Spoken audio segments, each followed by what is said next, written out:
can hold each other accountable by setting a standard. As it stands, black women have a valid complaint.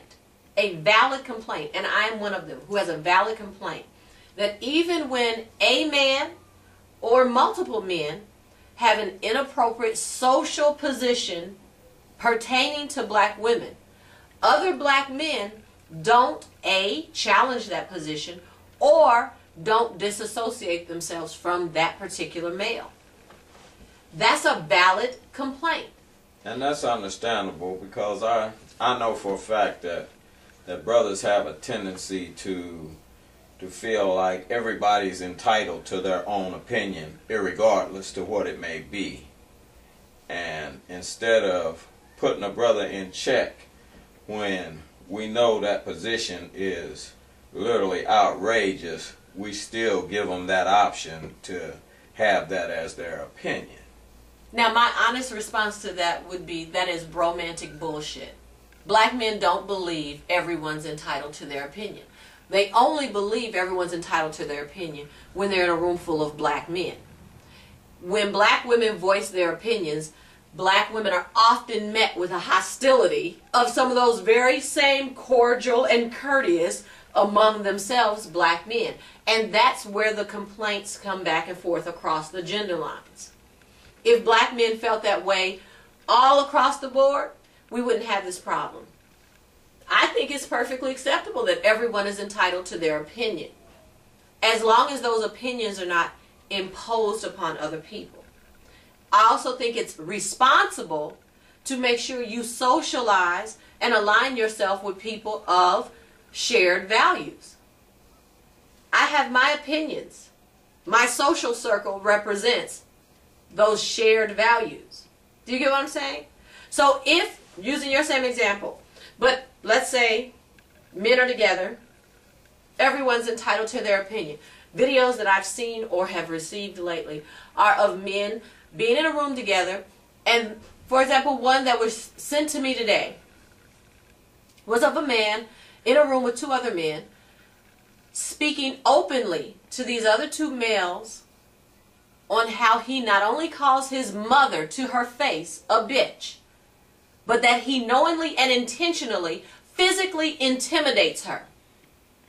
One male in the video says, "Man, I know your mom has your back. If your mother was here, you mean to tell me to her face you would call her a bitch?" And that man is saying, "Yes, I would and have done it." And he's so proud and boastful.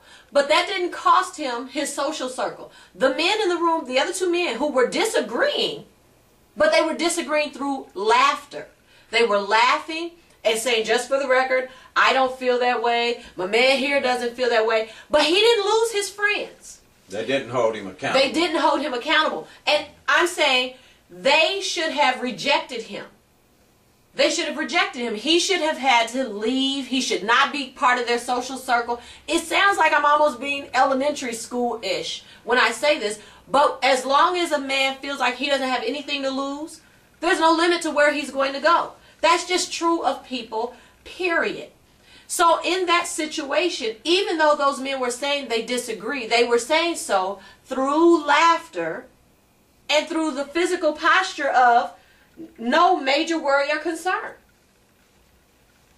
Well, that gets back to what I was saying, in that we feel like they're entitled, everybody's entitled to their view or their opinion, and in all actuality, that has got to stop, because some of the views and opinions of some of our brothers are so outrageous that if it's not squashed at the time, thoughts precede actions. So sure. I think that's what it is that you're trying to get to. We need to squash some of this stuff more seriously. Well, a lot of times men feel like they don't have to take it seriously because they're not the recipients of the hostility. Among men, for example, the same man that I'm mentioning in this video, among his male peers, he's laughing, talking, or what we might consider just talking shit. Right. Because he's among men. If that same man was expressing those exact same views among women or to a woman, he would be louder, more hostile and aggressive. She would have a serious physical threat on her hands. And she would have to address him like a physical threat, because that's what he would be. I've sat in rooms with men, no matter how calm and poised and gracious I was, that disagreed with my position and opinion, but who became so hostile and outrageous in their physical posture that other men who had come to the venue with me had to physically stand between me and those men just to put a visible barrier for them to recognize that it's not just space and opportunity between you and this woman. And it didn't matter how calm and kind I spoke, because I make it a point to speak very calmly when I'm in mixed company. And I do so because as a black woman, I've learned that black men can be very volatile and hostile, and they can do so very quickly. And then I have another type of problem on my hand. And we do have a tendency to try to use our masculinity to intimidate women. Yes. Yes. Yes, we do. So going back to the whole question of how to hold black men accountable, I guess the short answer is stop socializing with black men with whom you don't have shared values. Actually take the position, the same as you would expect a woman to do if she was dealing across the board. If a woman said, how can I keep this man from disrespecting me? He's in a relationship with me. He lives in my home. How can I stop him from disrespecting me? You would say, get out of the relationship with him. So I guess I'm saying to men, stop maintaining social relationships with other men with whom you do not have shared values. Birds of a feather flock together. By proxy, you too are maintaining those same ill-intended, ill-mannered views.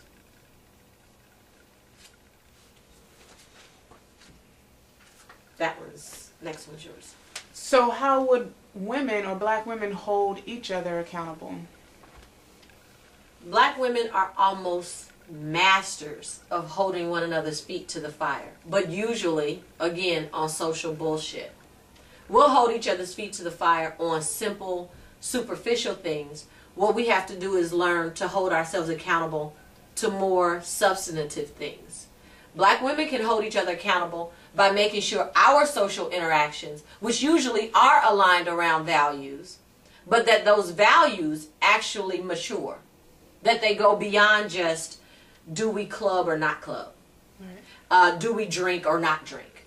That they go beyond that to be all-inclusive of our actual family, nucleus family, and general community. We have to go beyond the surface of where we shop, how we live, where we live, things of that nature. We have to start moving into the aligned values of the quality of care of our children, the definitions of femininity, what makes us a woman. We often think what makes us a woman is the view of us by men. We have to start making our values actually count and matter. Black women are very critical of each other, so we scrutinize each other a lot. But what we don't scrutinize each other over is the shit we don't want to be able to question us on. You know, the stuff, our secrets that are keeping us sick. We don't really want to talk about that. We don't want to talk about, how are your children doing in school? Black women don't ask each other the tough questions. We talk to each other a lot, but just not on substantive things. We don't talk about, how's your health? We'll talk about how's your weight, because we want to know if you got the banging body. You know, it's the surface stuff, what we can see. But we don't always want to talk about what your health is like.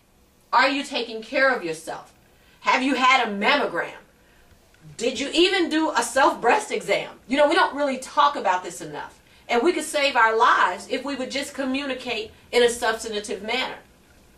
We could save our lives if we were honest about information we already have, and if we were more investigating on information we don't have. We don't tell each other things that we basically know. The average black woman, if you talk to her and ask her what she thinks about a woman who's in a relationship with a man and he wants her to move out of town to a place where she doesn't know anybody, has no family, most women would say, are you crazy? That is the immediate scene of the crime. That's a formula for a problem. You're going somewhere where you have no support. But guess what? Even though most black women know that, so many of them have been made to value this status of being in a relationship where all he had to do, that news could have come on the tail end of he sent me flowers and, girl, you got a good man. Shoot, I would go, ain't nothing here in this city. And you're not thinking this completely through. So we need to talk about the real shit. Stop just talking about this surface stuff and talk about what really matters. In the Black Woman's Agenda, we address what actually matters. Prioritize your children over your dude. But guess what? Then you're going to have a problem with your dude. The other thing is, it seems like those sensitive topics are the ones that are the most, like you were saying, most difficult to address because the truth is so hard to embrace. And then to move through that, the hurt, there's a lot of barriers and hurt placed up for someone to even be able to dialogue on that level. It has to be a trusted relationship that has grown or developed, because honestly, I don't even have that many female friends that I would talk or allow them to see so many vulnerabilities, because it's kind of like some of it can become scrutinized and then some of it's not handled genuinely either. And then it's used to be thrown in your face in other situations. So it seems like a trust would have to be redeveloped amongst Black women in general. I would agree with that. Yeah. But a trust should be developed, period. You bring the very valid point of, now you've got all these extras on your set. Justify your relationships. Mm-hmm. If I'm a person and I look around and I feel that way, and I've got 96 people in my Fave 5 circle that all on speed dial, and not one of them I can talk to about my breast exam. First of all, you got too many loose leaf friends. They're useless food eaters. What good are they? They are of no benefit in my life. That means those are the very same people that I couldn't go to and say, I can't afford to feed my kids. Can my kids eat at your house today? If I can't talk to you about something sensitive, then I can't come to you in an hour of need. Right. So then you're going to see me on the news and say, I never knew. I never knew. Black women have an increased rate of suicide. And guess what? When Black women commit suicide, we don't go by ourselves. We take our kids with us. And we all have girlfriends. We all have friends, but we try to keep our secrets. Secrets keep you sick. And if you have no one in your life that you could talk to about the sensitive stuff and you can't entrust, you have the wrong people in your life. If you can't look around the canvas of your world and see one woman that has integrity, is some type of poise, is an actual woman that you can honestly admire, respect, and trust, where the hell do you live? What do you have going on in your world? At that point, we got to start saying, you know what? I can fix my life real quick by getting the hell out of here. Change my scenery. Don't worry about changing the people around you. Change the people around you.